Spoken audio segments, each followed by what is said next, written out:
how interesting it would be if Twitter, I don't want to say goes bankrupt, but it uh, drastically reduces to the point where, like, if Twitter, Tesla, and SpaceX, actually, I don't know if SpaceX is a public company, but I believe it is.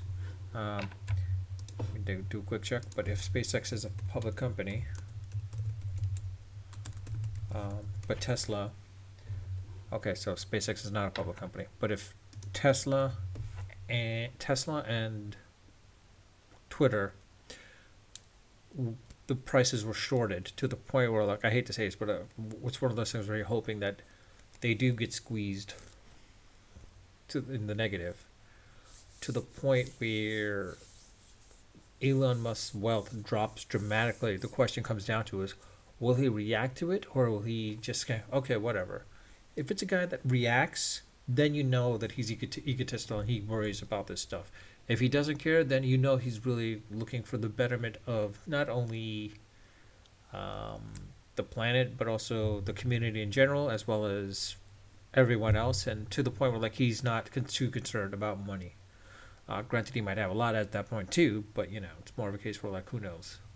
Um, but it'd be interesting to see if you can actually, if people start selling off on Twitter and on Tesla for that matter, if the stock prices drop dramatically, what happens then? Um, does he overreact, or does he just let it be and it's like, okay, whatever, and keep going forward with that? Because if sales are the same for Tesla, then it shouldn't matter. And the question is like SpaceX, if it does really well with sales as well too, it should be okay with that aspect as well too. The question is like with Twitter, how does it make money at that point? I think it's going to take a good year and a half for him, or 2 years at least for sure with Twitter, at least to figure out like what's the monetary aspect of what he can get out of it. Does he do the subscription based type of model?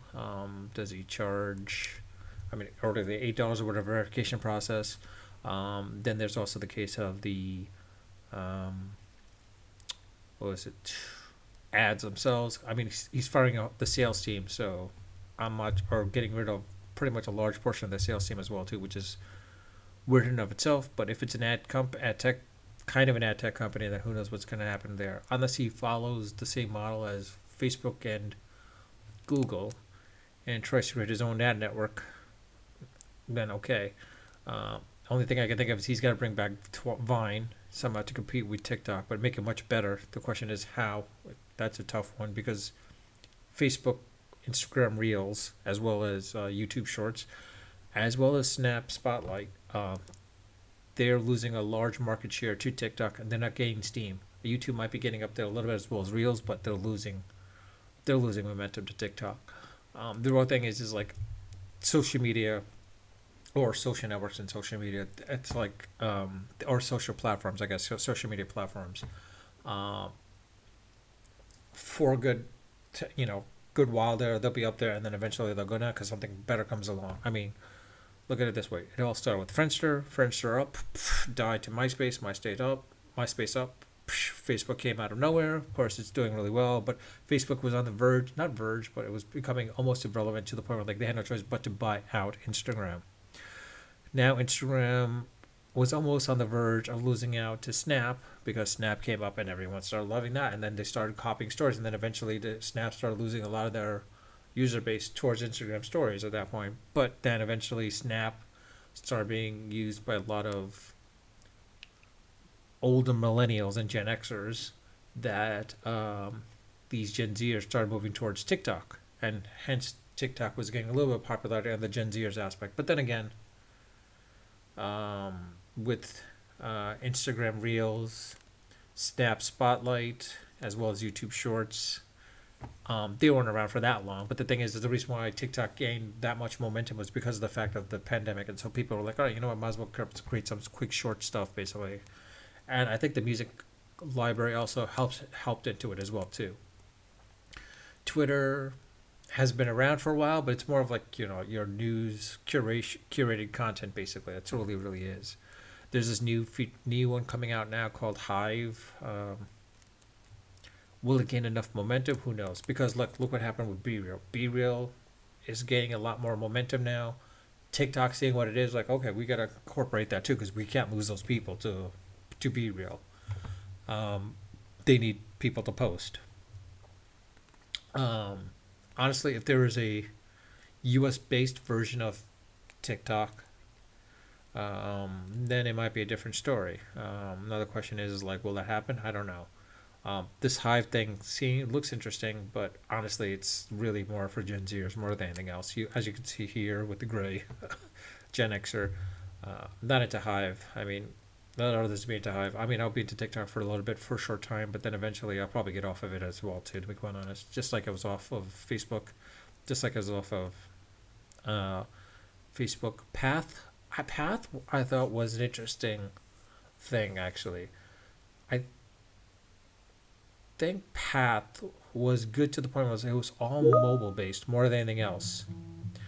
It was more mobile more than anything else. But the other aspect is because it was mobile, there was no desktop version, which I think everyone realized. But the other factor was Path also limiting it down to like 150 users was also good. Or 100, basically you could have 150 followers because like you're not going to have more than like whatever it is. But I think the fact was is because Facebook, because Path didn't gain enough prominence is because the fact is like 150 friends was not enough.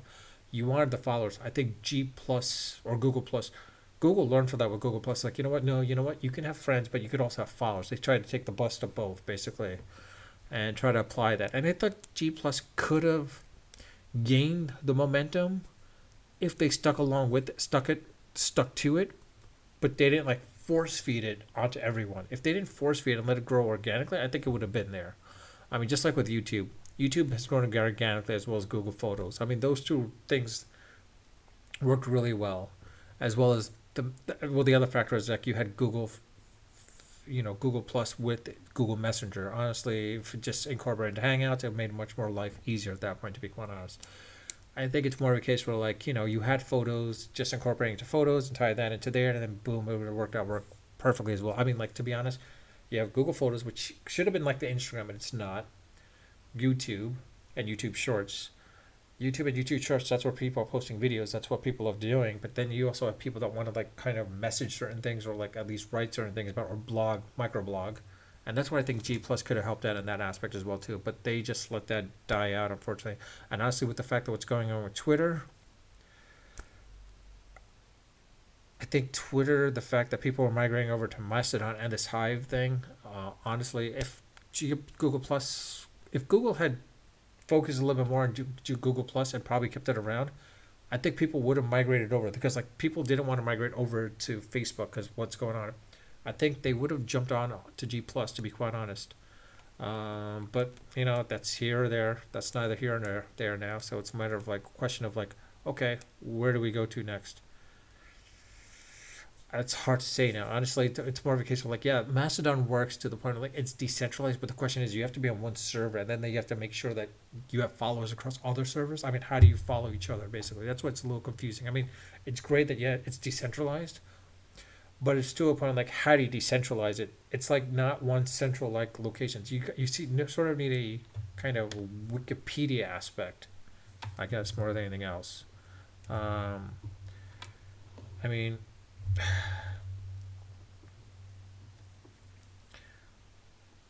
yeah, I guess yeah. If it's something like a Twitter type, a Wikipedia type of thing, but on a Twitter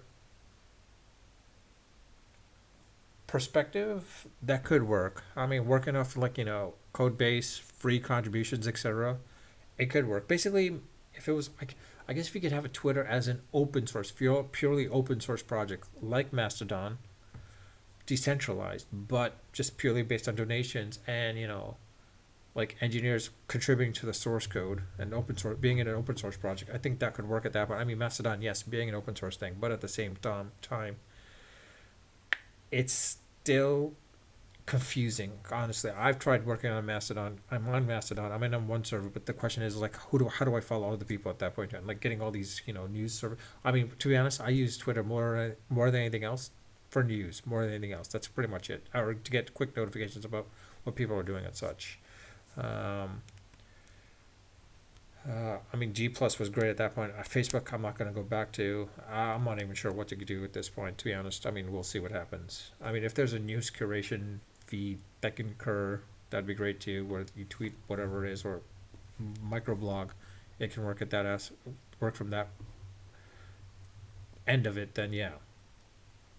I mean, I could be wrong. It's up to the individuals. I mean, there might be some more better ones out there coming out soon. I mean, this Twitter thing might spawn up quite a few others at this point too, to force other people to, like, not force, but have people reevaluate. Okay, do I really want all this stuff like Facebook, Instagram, Twitter, TikTok?